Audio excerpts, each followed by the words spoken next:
ZGMFX666S レジェンドガンダムの系譜。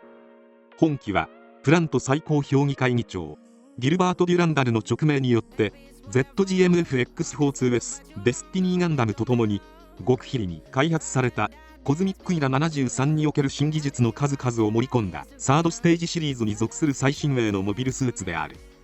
その外見からもわかるように、このレジェンドガンダムは全対戦となる第2次ヤキンドゥエ攻防戦にてラウル・クルーゼの登場機として猛威を振るった核動力搭載型モビルスーツ ZGMFX13A プロビデンスガンダムの系列機にあたり、開発コンセプトもプロビデンスガンダムの後継機として完成に至るが、名称にプロビデンスの名を冠していない要因は戦争犯罪者であるラウル・クルーゼの影響が大きいと言われている。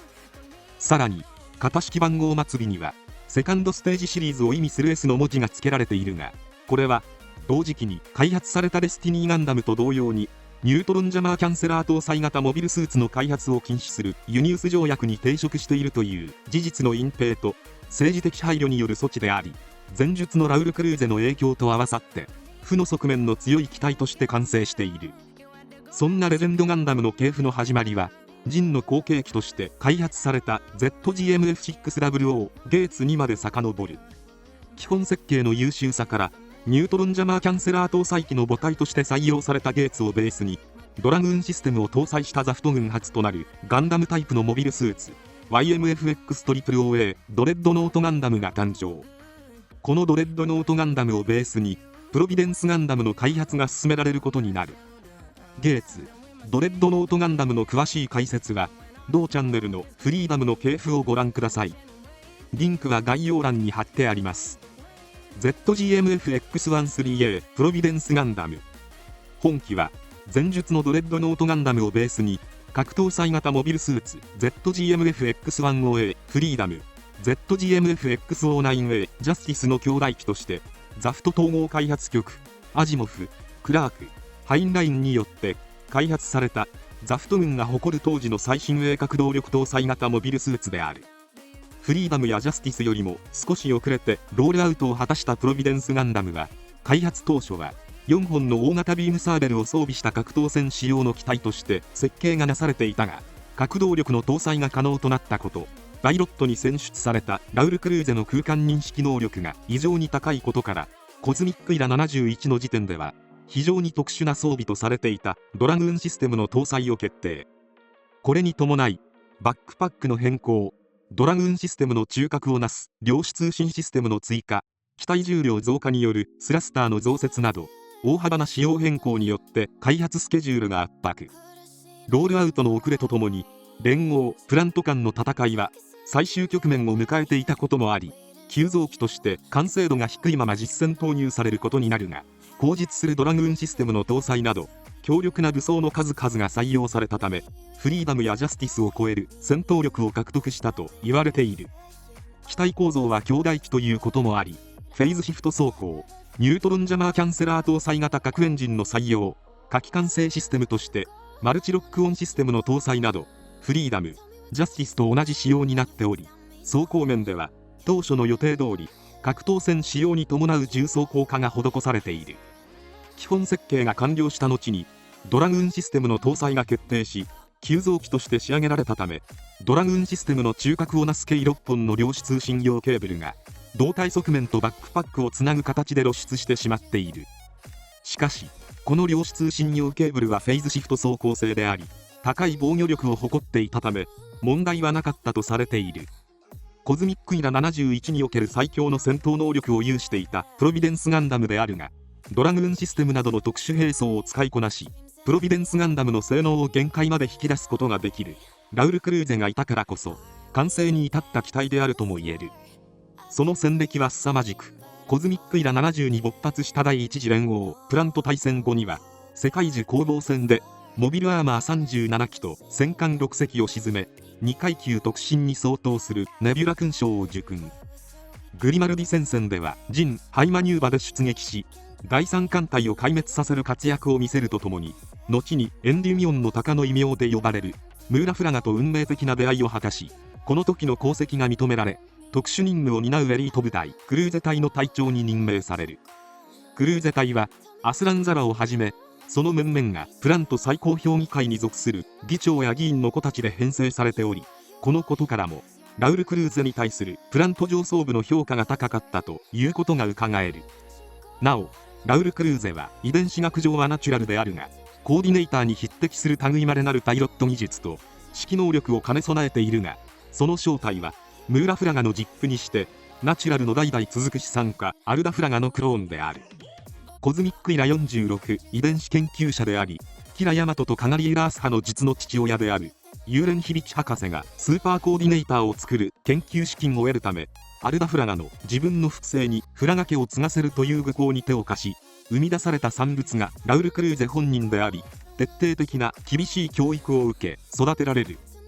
しかし寿命に影響を与えていると言われるテロメアが短いため、老化が激しく、失敗作としての烙印を押され捨てられたことにより、アルダフラガとその妻を幼少期に殺害。これ以降クローンを作り、コーディネーターを作り、命をもてあそぶという愚かな行いを平然とする人類を憎むようになり、ナチュラルとコーディネーターが互いに滅ぼし合う世界を生み出そうと画策。仮面で自らの素性と心の内に秘めるどす黒い怨念を隠しながら、コズミックイラ70に勃発した第一次連合プラント大戦を利用し、地球連合軍とプラントの両陣営を手玉に取るというナチュラルとコーディネーターの憎しみの連鎖を加速させた人物ともいえる。彼が持つ空間認識能力の高さはアルダフラガから継承されており、彼の息子であるムーもこの力を受け継いでいる。この力によってプロビデンスガンダムに搭載されたドラグーンシステムを思うがままに操ることを可能にしていた。プロビデンスガンダムの武装 MMIGAU にピクース 76mm 近接防御機関砲、頭部の側頭部と肩部に搭載された近接防御用火器フリーダムと同一のものが装備されている。 MAM221 ユーリティウムビームライフル、ザフト軍が開発した従来のビームライフルよりも大型かつ大出力のビームライフル。マニュピュレーターで掴むグリップが重心の中央に位置しているため、肩部に担ぐ形で装備されている。ユーディキウムとは審判の意味を持つ。 MAV-05A 複合兵装防準システム、左腕部に搭載された大型ビームサーベルと2連装ビーム砲を内蔵した大型シールド。設計思想は GATX207 ブリッツガンダムの高準システムトリケロスの流れを組んでおり、先行型としてゲーツに装備された MAMV-03 2連装ビームクローの発展型である。ドラグーンシステム、プロビデンスガンダム最大の特徴は前述の通りドラグーンシステムを搭載しているところであり、本気の高い戦闘能力を支える兵装として攻撃力に関してはコズミックイラ71最強であると言われている。ドラグーンシステムは前述の通りドレッドノートガンダムに試験的に搭載され、後に発展型としてプロビデンスガンダムに採用されることになる。正式名称は Disconnected Rapid Armament Group Overlook Operation Network System 分離式統合制御高速機動兵器群ネットワークシステムであり、英訳の頭文字を取ってドラグーンシステムと呼ばれている。背部にドラグーンシステムの基幹ユニットである円盤状のバックパックがマウントされている。大型の攻撃端末3機と小型の攻撃端末2機がこの大型バックパックに装備されており、腰部には6機の小型攻撃端末を装備。大小合わせて計11機の攻撃端末で構成されている。大型端末は1機で9門、小型端末は1機で2門のビーム砲を内蔵しており、マルチロックオンシステムを介した計43門から繰り出される濃密なビーム砲の乱射によって複数の敵機を殲滅、フリーダムの運動性をもってしてもかわしきれないビームの嵐を形成することが可能になる。 ZGMFX3000Q プロビデンスザク、この機体は第2世代型ドラグーンシステムの性能実証機としてハイパーデュートリオンエンジンの搭載と機体各部に組み込まれた新技術の実験運用を兼ねて開発された試験型モビルスーツである。その名の通り原型機となったのはプロビデンスガンダムであり、機体のベースとなったのは指揮官用量産型モビルスーツザクファントムとされている。本機に搭載された第2世代型ドラグーンシステムは ZGMFX24S カオスガンダムに搭載された機動兵装ポッドの運用データを参考にしたことで、量子インターフェースが大幅に改良され、システム自体のレスポンスが飛躍的に向上。これによってパイロット固有の特殊な空間認識能力を必要としない上、パイロットの能力に依存せずに運用可能なシステムとして完成している。これらの新技術を試験的に実証させた後に発展型として完成させた機体がレジェンドガンダムである。余談ではあるが、プロビデンスザクにはプラントの統合開発局局員銀ナセライヤサカが登場し、メサイア攻防戦で実戦投入されたという記録が残っている。 LNZGMFX13A ニクスプロビデンスガンダム。この機体は謎の秘密組織ライブラリアンがプロビデンスガンダムの強化再設計機として独自に開発し、ライブラリアンの最高司書官プレアレベリーの登場機として完成させた機体である。本機最大の特徴は、原型機であるプロビデンスガンダムよりもドラグーンの運用効率をさらに上昇させたドラグーンシステム特化型の機体構造にある。ドラグーンユニットの装備数はプロビデンスと大差ないが、背部に搭載されていたドラグーンプラットフォームが右肩部や機体各部に移設されており、腕部に搭載されていた複合兵装防順は左肩部に移設されている。緊急時には肩部から外し、腕部に装着して使用することも可能になる。また、ライブラリアンが再設計したモビルスーツ群の特徴でもあるストライカーパックシステムへの対応機としての改修も施されており、背部にはユービキウムビームライフルとスラスターユニットを一体化させたドラグーンストライカーを搭載。ストライカーパック自体がドラグーンとして機能するこの装備は、ドラグーンストライカーを放出し、本体から離れた場所でユービキウムビームライフルを放った際、その場にニクスプロビデンスが存在しているかのような誤情報を敵機に与え、不意をついた攻撃を仕掛けるという利点を生み出すことが可能となる。胴体部のパワーケーブルは原型機と同様に外部に露出した仕様になっているが、これは機体本体が戦闘に参加するのではなく、ドラグーンのみで勝利できるという意思表示に加えて、機体が持つ歴史的特徴という意図を持って残されている。頭部にはドラグーンのコントロールをより正確かつ容易に行うことができるよう新型の量子通信アンテナを搭載。頭部の側頭部には MMIGAU にピクース 76mm 近接防御機関砲を2機搭載しているが、量子通信アンテナへの影響を考慮して常時断層は装填されていない。ドラグーンプラットフォームを背部に搭載していたプロビデンスに対して、本機の場合右肩部から機体各部にかけて分散させた配置の機体構造へと変更され、被弾損傷による戦闘能力低下というリスクの軽減を図った機体として完成している。なお、機体名のニクスとはラテン語で雪を意味し、右肩部のドラグーンが雪の結晶に似た形状をしていることから名付けられている。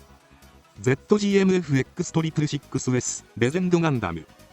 前述の通り、プロビデンスザクの実証データを参考に新技術の数々を盛り込み開発されたレジェンドガンダムが、ハイブリッドエンジンであるハイパーデュートリオンエンジンをはじめ、バリアブルフェイズシフト走行の採用、第2世代ドラグーンシステムを搭載し完成を果たしている。ハイパーデュートリオンエンジンによる爆発的なパワーと、オプションなしで大気圏内を飛行できる推進力に加え、半永久的に活動できるエネルギーを有しており、攻撃力に関しても量子通信を介した無線誘導兵器の発展型第2世代ドラグーンシステムによる圧倒的な攻撃力によって、キラヤマトの登場機であるストライクフリーダムに匹敵する性能を獲得している。搭載された新技術の数々に加えて、各部ユニットも高水準の機体構造を有しており、頭部にはデュートリオンビーム送電システムの受信機構が搭載され、額部の4本のブレードアンテナはドラグーンシステムを操作する量子通信機能を兼ね備えている。胴体部、腕部、脚部はプロビデンスザクの基本性能と形状を原型としてより洗練された仕様へと変更。両腕部にビームシールドを追加し、脚部にマウントされたフレキシブルチューブは排除され、胴体部とバックパックをつなぐフレキシブルチューブはよりコンパクト化されている。コクピット内部はデスティニーガンダムと同型のものが内蔵されており、量子通信誘導兵器を使用するため外部視認性の高い高視界ディスプレイを採用。さらに背部にはレジェンドガンダムの象徴ともいえる円形型の大型プラットフォームが搭載されている。この円形プラットフォームはプロビデンスガンダムと同様、ドラグーンシステムと推進機能を一体化させた仕様に仕上がっており、唯一の変更点は固定式だったプロビデンスガンダムに対してレジェンドガンダムに搭載されたプラットフォームは基部可動式に変更されている。これによって柔軟な動作と腕部や脚部を阻害しない性能を実現。パイロットは搭乗予定であったアスランザラが離反したため、ザフトの心臓艦ミネルヴァ所属の赤服レイザバレルが専属パイロットを務めることになる。類まれなる才能の持ち主であるレイではあるが、その正体は前述のプロビデンスガンダムのパイロットラウル・クルーゼと同じくアルダフラガのクローンである。アルダフラガのクローンとして生み出されたレイではあるが、この話には諸説あり、レイがアルダフラガのクローンであるのか、ラウル・クルーゼを元にしたクローンであるのか、正確な描写や言及はされておらず、ナチュラルかコーディネーターであるのかも不明とされ、公式サイトでもそのことには触れられていない。しかし作中では自らクローンであることを明かしているため、クローンであることには間違いないが、ほとんどの媒体ではアルダフラガのクローンにしてアルもラウもナチュラルであることから、レイもナチュラルとして扱われることが多い。いずれにしろフラガ家特有の高い空間認識能力は備わっていたようである。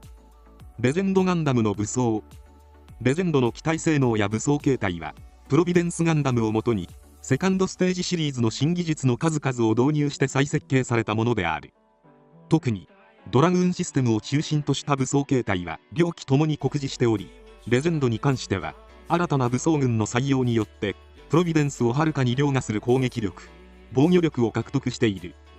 その中でも後述する第2世代ドラグーンシステムに対応した2種類の無線制御式遠隔攻撃端末と両腕部に搭載されたビームシールドは、革新的な技術としてデスティニーガンダムと並ぶザフトのフラッグシップ機としての力を手にしている。 MMI-GAU26 17.5mm シウス、頭部の左右側頭部に搭載された近接防御用火器デスティニーガンダムと同一のものが装備されている。 MABAR78F 高エネルギービームライフル、レジェンドの前方に迫るほどの長大な砲身を兼ね備える高出力の大型ビームライフル。セカンドステージシリーズに採用されていたビームライフルの改良型であり、プロビデンスザクが装備していた高エネルギービームライフルのマイナーチェンジ版として完成に至った装備。背部プラットフォームの中央にマウントすることが可能で、ハイパーデュートリオンエンジンによって出力と連射性能が大幅に向上している。ドラグーンシステム。ドラグーンシステムに対応した無線制御式遠隔攻撃端末 GDUX7 突撃ビーム起動砲と GDUX5 突撃ビーム起動砲を兼ね備えた装備。 GDUX7 は背部プラットフォームに2機搭載された大型端末であり、 GDUX5 は背部プラットフォームに6機、両腰部に2機搭載された小型攻撃端末である。 GDUX7 は9機のビーム発信機を備え、うち4機のビーム発信機からビームスパイクを展開可能となっており、その威力は陽電子リフレクターの干渉を受けずに敵機を貫く破壊力を有している。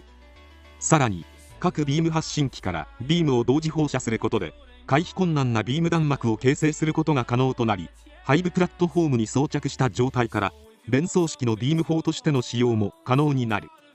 GDUX5 はフィン状の小型端末に2門のビーム砲を備え、各小型端末を分散したオールレンジ攻撃によって敵機を破壊撃破する。 GDUX7 とは異なりガトツ機能は有していないが、可動式の接続部によって背部プラットフォームに装着した状態からビームを放射可能など広範囲攻撃を実現している。この2種類の攻撃端末はいずれも大気圏内での使用が不可能となるため、大気圏内では前述の通り背部プラットフォームに装着した状態から使用され、レジェンドの最大火力を誇る集中砲撃を前方から後方に至るまで放射可能となる。またこの攻撃端末はバッテリー駆動であるため稼働時間に限りはあるものの、背部プラットフォームに再接続すれば充電可能であるため、理論上は半永久的に運用が可能となっている。 MAM80S デファイアント海ビームジャベリン ZGMFX56S スラッシュガンマブラストインパルスガンダムが装備する MAM80 デファイアントビームジャベリンの発展型とされている近接格闘専用装備。実戦時はサーベルデバイスを連結させたアンビデクストラスフォームであるビームナギナタとして使用されることが多かった。 MX2351 ソリドゥスフルゴールビームシールド発生装置。ユーラシア連邦の高波防御技術アルテミスの傘を応用し開発されたエネルギー障壁展開式の防御装備。両腕部の鉄鋼部分に搭載されており、ビーム実弾問わずにその高い防御力を発揮することができる。第2次連合プラント対戦中盤でデスティニーガンダムと共に実戦投入され、レイザバレルをパイロットに迎えた本機は、ドラグーンシステムを介した無線制御式遠隔攻撃端末による拡散攻撃とオールレンジ攻撃、さらにビームシールドを消し飛ばす集中砲火など圧倒的な攻撃力を発揮。メサイア攻防戦ではストライクフリーダムに乗るキラヤマトと対峙。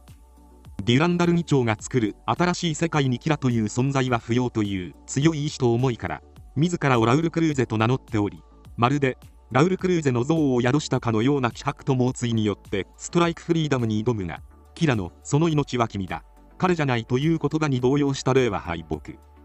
メサイア内でデュランダルとキラが対峙し、キラの語る人は変われること、そのために変わることのできる明日が欲しいこと、そしてスーパーコーディネーターである自分も一人の人間であるという思いを聞いた霊は、キラの語る選ぶことのできる未来に望みを託し、自らの手でデュランダル2長を射殺。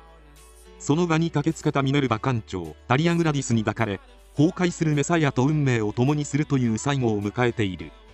以上、レジェンドガンダムの系譜の解説を終わります。最後まで動画をご覧いただきありがとうございました。